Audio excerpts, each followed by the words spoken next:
गुलजार साहब की गजल।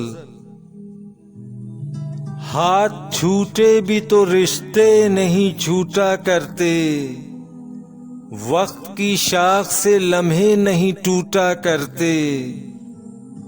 जिसकी आवाज में सिलवट हो, निगाहों में शिकन, ऐसी तस्वीर के टुकड़े नहीं जोड़ा करते।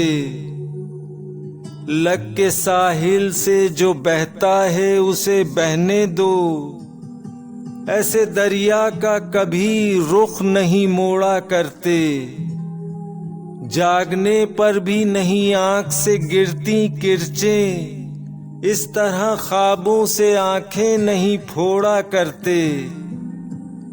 शहद जीने का मिला करता है थोड़ा थोड़ा, जाने वालों के लिए दिल नहीं थोड़ा करते।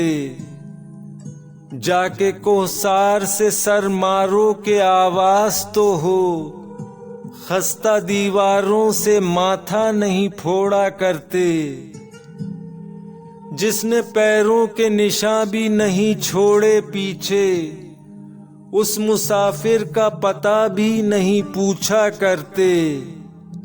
तूने आवाज नहीं दी कभी मुड़कर, वरना हम कई सदियां तुझे घूर के देखा करते।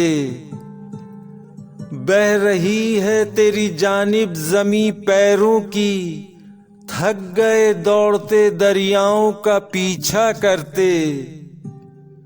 हाथ छूटे भी तो रिश्ते नहीं छूटा करते, वक्त की शाख से लम्हे नहीं टूटा करते।